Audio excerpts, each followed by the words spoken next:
Bueno, llegamos a nuestra tercera parte del taller de parol humanitario. Estamos en la parte de preguntas y respuestas.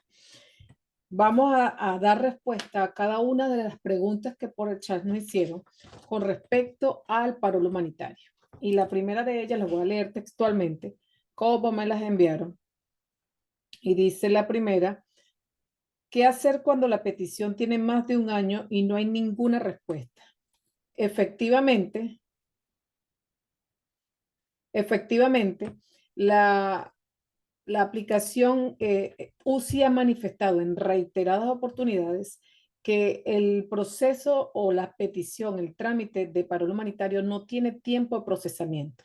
Eso quiere decir que no están ellos obligados por ley a sacarlo en 3 meses, 4 meses, 5 meses. Es un trámite migratorio que no tiene tiempo de procesamiento.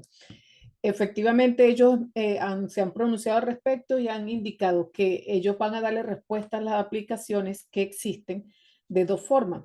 Mensualmente están sacando, según la información que ellos indican, 30.000 aplicaciones mensual, dividida entre los 4 países elegibles para esta solicitud, para este parol humanitario, de los cuales el 50% de esas aprobaciones van a ser de forma aleatoria. Es decir, puede ser que yo ayer apliqué y hoy UCI de forma aleatoria tomó el caso de la aplicación de ayer y me apruebe ese parol humanitario. Pero también puede ser del otro 50% es por orden cronológico, es decir, que las más antiguas van a ir llevando los casos de las más antiguas. Sin embargo, en mi experiencia personal, como preparadora, tengo una solicitud del mes de noviembre y una del mes de diciembre que no han sido aprobadas, se han actualizado y sin embargo no han sido aprobadas. Los clientes han llamado y le han dicho que debe esperar, que está en el proceso para ello, que no hay tiempo de procesamiento y hay que seguir, que paciencia, que hay que seguir esperando. Entonces, la respuesta es esa. Seguimos con la próxima pregunta. Paciencia. Segunda, ¿cómo se puede mejorar una petición ya hecha si ya hay mejores ingresos, por ejemplo? Perfecto. Si hay ya mejores ingresos, o sea, si ustedes indicaron cuando hicieron la aplicación que su ingreso eran, por decir algo, $30,000 y ahora está ganando 50,000, la forma de actualizar eso es cargando la información que demuestra que tu ingreso cambió. Y podría ser anexando una carta de trabajo con ingreso superior, anexando los taxes, anexando, no sé, un resumen donde tú indiques los diferentes salarios que tienes y que ahora actualmente son superiores. Cuando se van a hacer a cargar esa información, la forma como la tiene UCI es que al final de la aplicación aparece agregar evidencias adicionales, dan clic, pero no se puede escribir nada. Entonces, si tú necesitas escribir algo, tienes que hacerlo en un documento, dejarlo grabado en PDF y cargarlo en la aplicación. Entonces, lo más recomendable desde mi punto de vista, desde el punto de vista de brindar esa información que estás indicando, es que hicieran un documento, un affidavit donde tú declaras que efectivamente el día que se hizo la aplicación sus ingresos eran tantos, pero en este momento los ingresos han cambiado, está ganando tanto según se evidencia en pruebas tales, tales, que adjunta, o según los taxes que adjunto, y lo pegas todo en como que digamos una lista larga, varios documentos seguidos, lo cargas en evidencias adicionales como un solo documento, pero con varias páginas. Vamos con la tercera. Ok. ¿Cómo agregar a un sponsor a una solicitud que ya está hecho? Ok. Muy similar a lo que acabo de decir. Si ya la aplicación se hizo y ahora queremos agregar un sponsor a esa aplicación, deberíamos hacer lo que acabo de decir. Hacer un affidavit, una declaración jurada donde el co-sponsor declare querer participar o apoyar al sponsor para pedir a ese beneficiario a los Estados Unidos. O sea, él debe de, en ese affidavit, decir que por qué lo está haciendo. No lo exige la norma, pero yo le agregaría, quiero colaborar porque sé de la situación de ellos, etcétera. siempre hay que sensibilizar al funcionario. O sea, yo le agregaría esa parte, anexa los documentos de ese copatrocinante, como cuáles documentos podemos agregar, los documentos que le pedirían a un sponsor. Carta de trabajo, carta del banco, estatus que demuestra el estatus, para poder efectivamente tener la misma documentación exigida en caso de un sponsor. Vamos, ya vamos con, ¿cómo se agregaría un co-sponsor? Eso en el caso de que ya esté enviada. Si es en el caso que se está haciendo la aplicación y queremos agregar un co-sponsor, igual.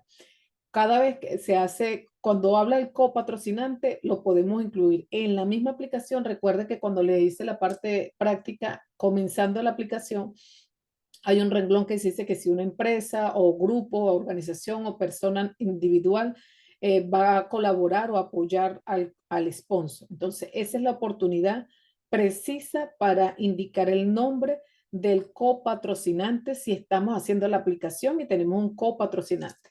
La pregunta era si ya se hizo y cómo lo adjunto, pero yo le estoy ampliando la pregunta, la respuesta, diciéndole, en caso de que ya se hizo, es la anterior. Y en caso de que no se ha hecho y que estamos en la aplicación, pues de esa forma. Y cargamos los documentos, cuando vamos a hablar de la parte financiera, cargamos los documentos del patrocinante y los documentos del co-sponsor. O podemos hacer un documento con toda la información del sponsor para cargarla. Es cuestión de estilo de trabajo. Yo siempre lo coloco cuando piden la parte de documentos bancarios, el sponsor y luego el co-sponsor. Documentos, estatus migratorio, estatus legal del sponsor, luego estatus legal del co-sponsor. Ok. Si una persona tiene un parol, pero le quedan 10 meses para que se le venza su parol, ya hizo su solicitud de asilo, podría ser un patrocinante. No sé que sé que las personas con parol pueden pedir, pero mi duda es que ya le quedan 10 meses, no lo veo viable. Ok, esta pregunta de Yumaira. Yumaira, efectivamente, eh, UCI no tiene limitante de cuánto tiempo le queda de estatus. La norma lo que establece, las directrices de UCI lo que dice que quiénes son elegibles para ser patrocinantes y dentro de esas personas que son elegibles para ser patrocinantes, efectivamente aparecen las personas que tienen parol. Entonces, si esa persona ya tiene parol y ya hizo una declaración de taxes y su declaración de taxes cubre para traerse a esa persona, él en el momento que aplica tiene estatus legal. Ahora,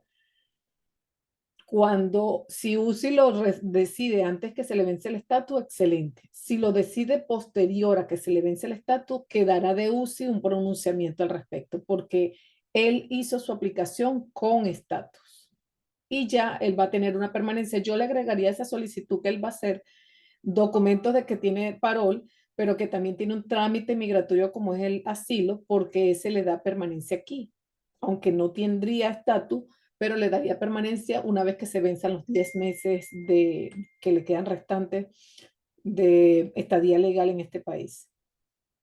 Ok. ¿Cuándo recibiremos los certificados? Hoy. Hoy los reciben. Luego que ya se edite este video y se una con toda la información, ustedes van a recibir sus certificados, lo van a tener a la mano, igual con su material de apoyo. Si una persona que está acá a través de un parol, creo que me fui al fondo y no leí, disculpe, me fue al final, no seguí leyendo por orden. Déjenme leer aquí.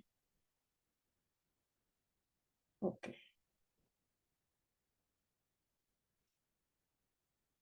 Es recomendable subir el pasaporte del beneficiario y algún documento que compruebe la afiliación del sponsor, si la hubiera, y dónde se debería juntar. Efectivamente, no solicitan UCI no te pide el pasaporte, o sea, que demuestre la relación entre el sponsor y el beneficiario, no es un requisito.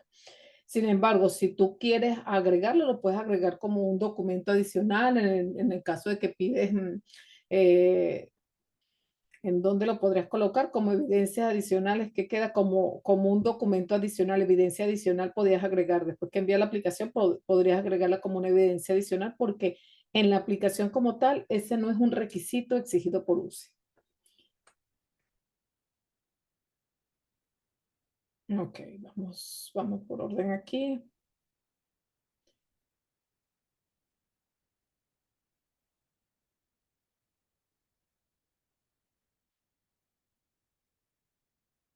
Ok. Astre pregunta que cuál es la diferencia entre un parole, una reunificación familiar y una petición. Son dos instituciones distintas que están que desde el punto de vista migratorio. Uno, el parol, que como ya ustedes saben, es la petición que se le puede hacer a una persona de 4 nacionalidades por ahora: Venezuela, Haití, Nicaragua y Cuba, que se encuentre fuera de los Estados Unidos. Ese es el requisito para que se dé fuera, que se encuentre fuera de los Estados Unidos y que no tenga una doble nacionalidad o que no tenga condición de refugiado ni residencia permanente en otro otro país como tal. Sin embargo, en la reunificación familiar, aunque al principio cuando el presidente sacó la figura del paro humanitario, una de las razones que decían que era para reunificar familias, pero posteriormente sacaron el proyecto de reunificación familiar para otros países, incluido Colombia. No recuerdo con exactitud los países, pero esa institución es distinta. Esa institución requiere que previamente la persona que va a venir, el beneficiario, tenga aprobada una I-130, que es una petición que le han hecho para traerlo, que lo ha hecho un ciudadano americano o un residente, para traer un familiar que está en el exterior a través de una petición.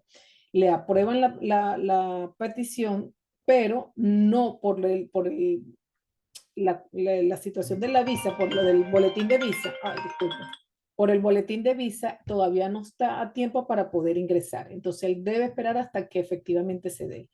En esos casos es que la persona puede, de hecho, recibe una invitación por UCI donde le manda una carta para que pueda aplicar por el parol, por el programa de reunificación familiar, solo para las personas que tengan aprobada una I-130, no es para todos. Mientras que la institución de la petición familiar es cuando un ciudadano americano o un residente permanente solicita o pide que un familiar dentro de las líneas establecidas por inmigración, directo, indirecto, con preferencia, venga a los Estados Unidos. Esa es la diferencia entre las tres. Lo que tienen en común las tres aplicaciones es que se traen personas que están fuera de los Estados Unidos para los Estados Unidos y de forma legal. Es la relación entre las tres. Pero la diferencia es que el parol es para solamente 4 países que estén fuera de los Estados Unidos. La reunificación familiar es para ciertos países que no recuerdo con exactitud. Sé que está Colombia, pero no recuerdo los otros países. Este, Pueden traerse a esas personas previa aprobación de una I-130, es la condición. Y la petición familiar es cuando el individuo, el ciudadano o residente solicita a un extranjero que es familiar directo dentro de la escala que establecemos de familiares que tienen, bien sea la esposa, los hijos, los padres, hermanos. Y entonces ahí hay ciertas condiciones, que si el hijo mayor de 21 años, el hijo menor de 21 años, que los residentes permanentes no pueden solicitar a sus padres, tienen que ser ciudadanos. Y esas son condiciones, pero esa es la gran diferencia entre las tres instituciones. Ok, ¿cómo puedo hacer un request? Mm, Bueno, aquí un request UCI manifestó cuando sacó la figura del paro humanitario que si ellos, de hecho, cuando se empieza a hacer la aplicación, eso es una de las menciones que hacen, que si ellos consideran que existen vacíos o información que requieran tener más información, podrían mandar una carta pidiendo más información. Sin embargo, por el tiempo que va del paro humanitario, yo no he visto nunca request para complementar una información de que no está claro algo. Lo que he visto es que de una vez UCI se pronuncia, bien sea confirmando o negando ese patrocinio, pero no he visto un request hasta el momento, ¿no? Solicitarle a UCI que revise el caso, no existe la institución de nosotros, particularmente pedirle a UCI que haga un request que revise el caso, como tal, formalmente no hay. Pueden llamar por teléfono, pueden pedirle que le dan el número de la aplicación, ellos la revisan y lo que los funcionarios por vía teléfono te dicen es que ven bien la aplicación, que tienen que esperar, que no hay tiempo de procesamiento y que deben de esperar. Entonces, esas son todas las respuestas. Por eso es que tratamos de impulsarlo porque no hay respuestas concretas. Ok, la otra es, ¿van a dar más cursos? Sí. Sí, nosotros comenzamos, Obremel, como ustedes saben, y lo repito muchísimas veces, Obremel es una empresa dedicada a los asuntos migratorios, de seguros e impuestos. Y son tres ramas fundamentales para los inmigrantes. Desde nuestro punto de vista, es la pieza fundamental, son las tres bases fundamentales para los inmigrantes. Entonces, dentro de las demás funciones que hacemos en Obremel, tenemos una función de mediación comunitaria. Realizamos mediación comunitaria con nuestros clientes o con algún referido por los clientes cuando existen conflictos comunitarios o familiares entre ellos. He tenido experiencia porque de repente no se quiere venir toda la familia o llegó un hijo y el hijo quería quedarse en el exterior y no estar aquí en los Estados Unidos, o se quieren regresar y no parte de la familia no se quiere regresar, o tienen problemas con quien les dio el ojo, o problemas económicos.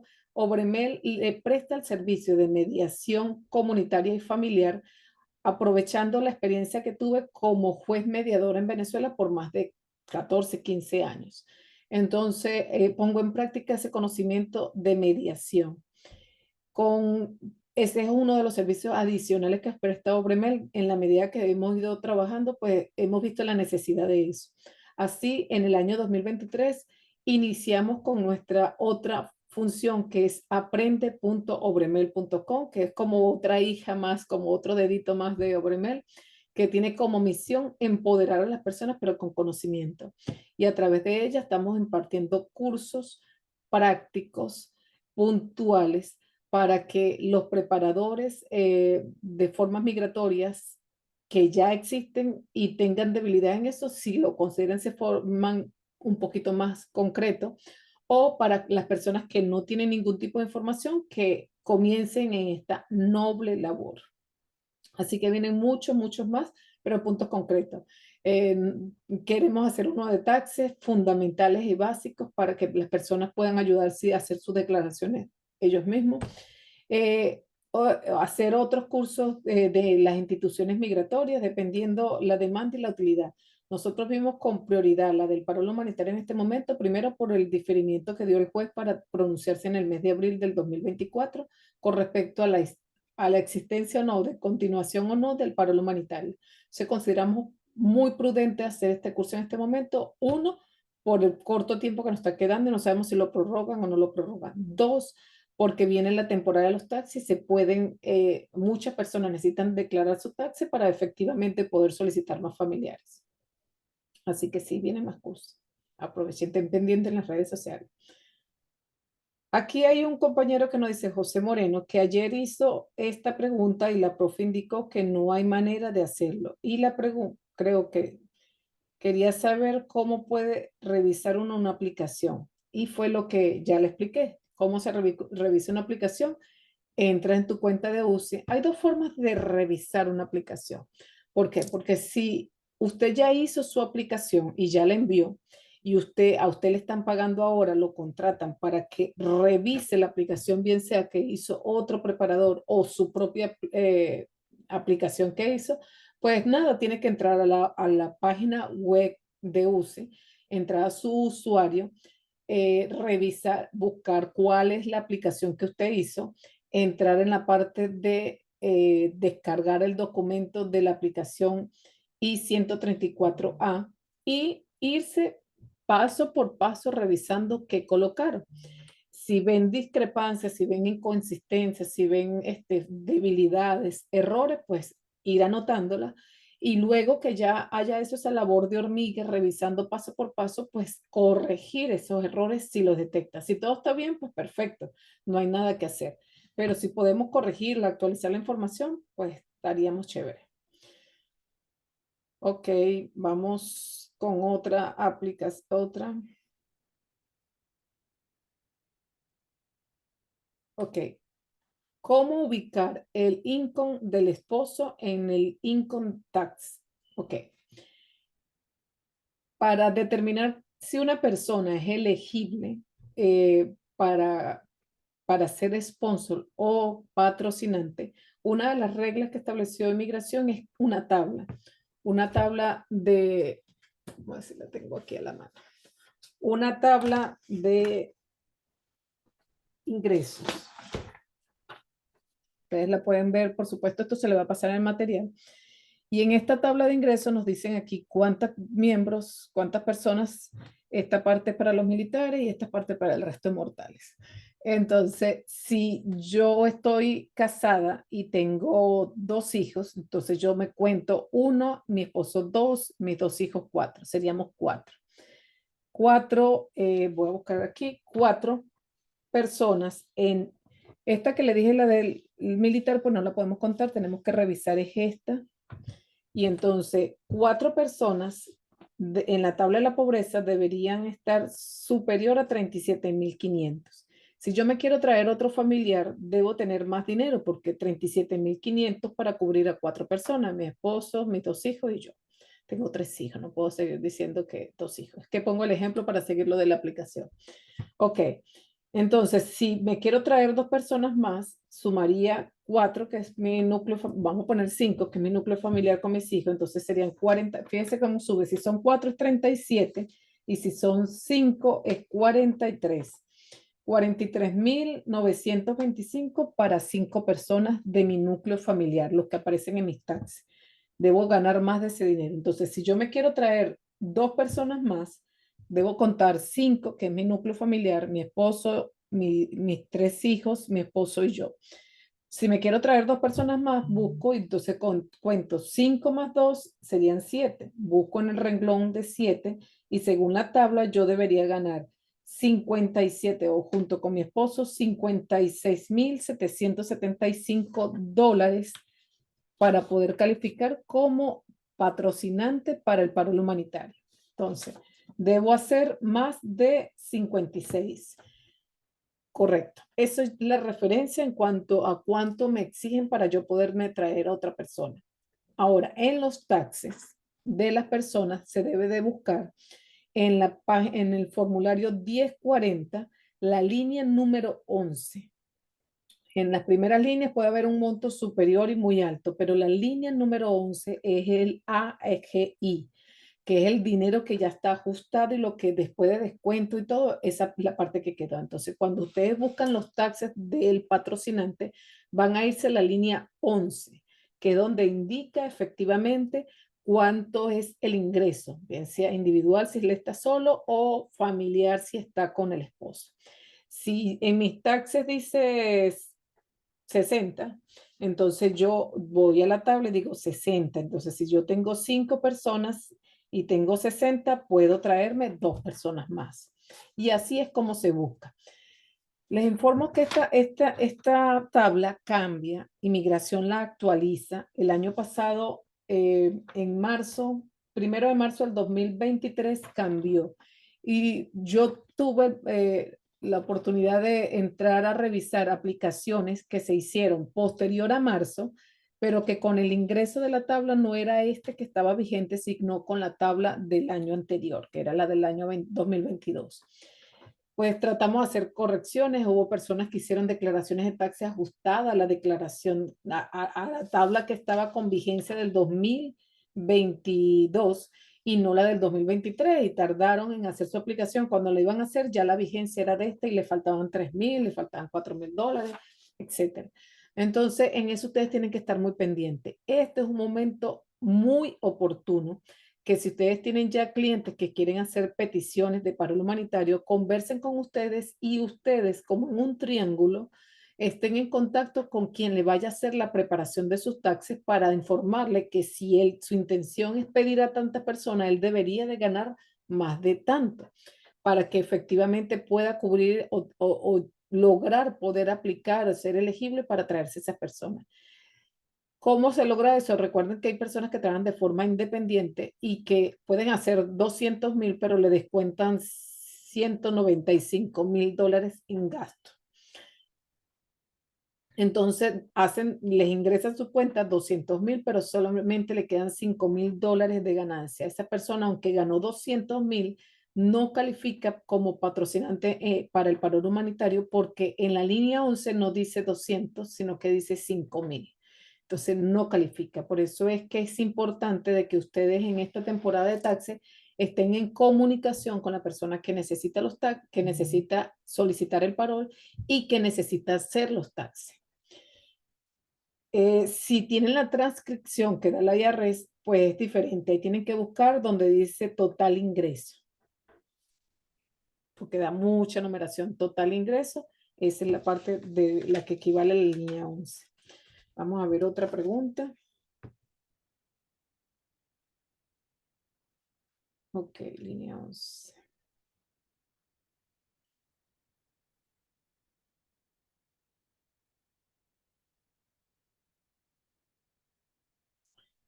Esa ya le respondimos, que era que cómo hacer cuando la persona ha aumentado sus ingresos, cómo agregar un sponsor, ya lo hicimos. Si la persona que tiene parol humanitario tiene 10 meses, cuando recibimos los certificados, y vuelve la pregunta y dice a través de parol, si cumple un año, y la que tiene, esta pregunta. Buenas tardes, si una persona que ya está acá a través del parol casi cumple un año de haber llegado y aún no ha cargado la prueba de tuberculosis, ¿tendrá problema por esto? ¿Aún se puede cargar? Efectivamente, el lapso para cargar eso que le establece UCI son 90 días. Mi recomendación sería que lo cargue lo más pronto posible. Él tiene solo 90 días para hacerlo, pero no hay una consecuencia legal inmediata si no lo hiciera, porque su estadía es por 60, por 2 años acá.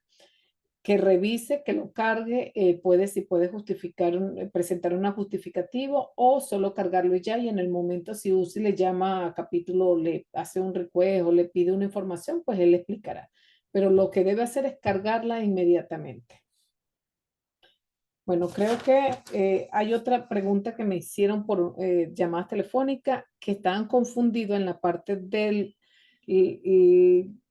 los ingresos del titular, que es el sponsor, y los ingresos del beneficiario. Son por separado. La misma tabla dice, la misma aplicación dice que cuando vas a mencionar cuáles son los ingresos, de ingresos de salarios que tiene el patrocinante, debe incluir el patrocinante él mismo y sus beneficiarios, eh, qué ingresos tienen para sumar cuánto es el ingreso total en su casa bueno, en su casa no puede ser porque puede estar una casa con dos familias y son dos taxes distintos, según sus taxes, con su dependiente, el sponsor con su dependiente. Entonces, ¿cuánto es el monto de ingresos que ellos tienen? Si estamos hablando allí de co-sponsor, pues tendremos que hacer la aclaratoria al respecto de otras personas ajenas. Pero cuando hablamos del dependiente, efectivamente el dependiente, lo comenté, puede tener muchos ingresos y lo podemos colocar allí, pero la intención es que por razones humanitarias nosotros no estamos trayendo a alguien, estamos solicitando a alguien que está en el exterior para que venga a los Estados Unidos. Y la figura del parón humanitario a quien chequean financieramente es al patrocinante, no al beneficiario. Si el beneficiario tiene bienes, pues perfecto, pero si no, no es necesario. Podemos ponerle cero como ingresos de él, porque si no tendríamos que traducir y no lo van a revisar. A quien revisan correctamente y fundamentalmente es al sponsor. Bueno, con esto creo que hemos culminado con las preguntas presentadas por ustedes a través del chat. Esto se hizo y para que ustedes tuvieran más claridad con todos los puntos. Durante la grabación, efectivamente, hubo un error suele pasar. Hubo un error y se perdió la grabación que se hizo en vivo con ustedes. Tuve que grabar nuevamente toda la información para cumplir con las personas que lo pidieron en diferido para verlo grabado y a ustedes para que tuvieran un material en sus manos. Así que tuve que nuevamente hacer la grabación de la parte teórica, la parte práctica y la parte de preguntas y respuestas. Traté de rescatarlas con estas preguntas que ustedes me hicieron por el chat. Para Obremel es un placer estar con ustedes. Estoy muy, muy, muy feliz. Espero que se mantengan activos en este grupo, que las dudas que tengan no duden en hacerla a través del grupo, que Obremel estará siempre para poderles dar respuesta en la medida de lo posible. Eh, no me queda más que agradecerles. Me encantaría que ustedes me brindaran sus testimonios de cuál fue la experiencia en este taller de parol humanitario. Si fue clara la información, porque para Obremel es muy importante si nuestro mensaje está llegando de forma clara, porque la única misión de esto es empoderarlos con conocimientos de forma práctica, sencilla, de una forma entendible. Y espero que esto haya logrado, haya alcanzado el objetivo. Sin embargo, sería para mí muy satisfactorio recibir por parte de ustedes un testimonio de su experiencia porque nos enriquece. Así que muchas gracias. Nos veremos en otro curso. Gracias, gracias. Ya no se quiere ir. Chao. Gracias.